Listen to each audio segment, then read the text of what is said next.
He said, "It's not my loss. It's not my loss. It's not." So I'm gonna start from the back and then work my way to the front. Like wifey just got out the shower. And like, this is like Tay-Rock, like Surf pulls out the 20 bands and Tay-Rock basically says in the midst of that, like, oh, I don't care if I lose. That's not my loss.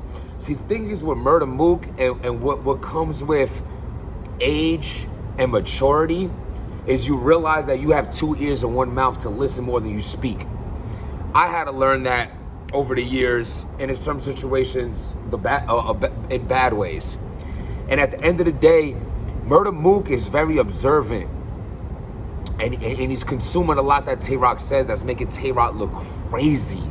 And we could just start right there. I'll jump all around.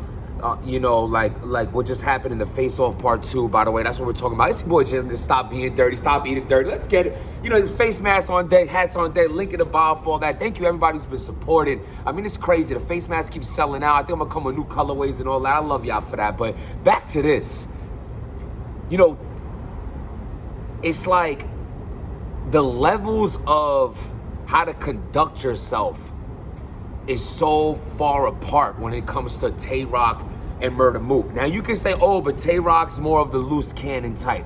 I mean, he did have the whole year, a year or two ago, of the almost fighting and like starting things with every battle rapper and you know, and all that, all those dirty routes he was taking. And but still, when you're sitting down and you're speaking, you know, I just feel like he should have thought this out better. Or maybe he didn't think of it at all. Or maybe he's put the bud down. But in so many circumstances throughout this face-off Part 1 and 2, I'm noticing like Murder Mook, like he's just catching Tay-Rock in lies. And anytime Tay-Rock happens to look dirty from being like contradicting or something like that, Murder Mook calls him out on it. Tay-Rock seems to just get angry and yell. And it seems like that's his only defense mechanism. And I make it Tay-Rock look terrible. You know, he had little parts in it where I liked, like talking about Mook, you know, missing diamonds in his chain. That was kind of funny. And then like Mook like said something about like Tay-Rock looking dirty, which Tay-Rock, the custom-made jerseys. Like, I even know that was a jersey. I thought it was like a adult version of like the Chucky overalls. I had no idea what's going on. I was very confused on the outfit, but it's bad rap and like it's so filthy. Like for God's sakes.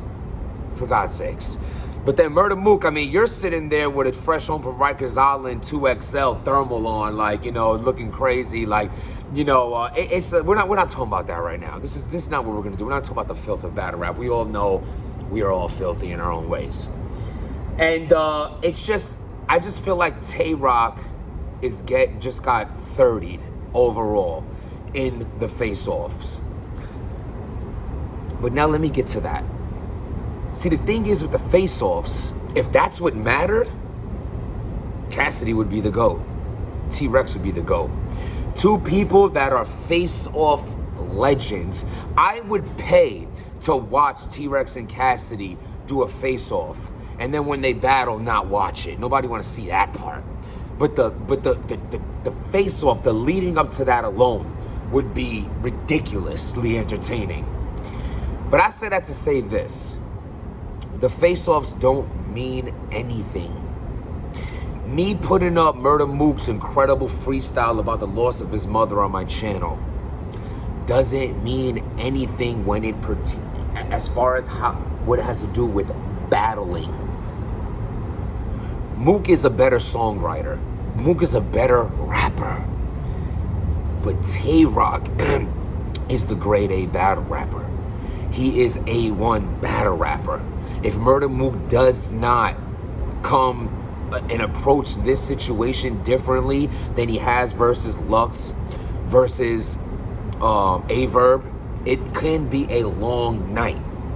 The problem is the amount of angles that Murder Mook has to take on Tay-Rock is ridiculous. I'm making a whole nother blog about battles that Murder Mook has lost because he didn't have an angle.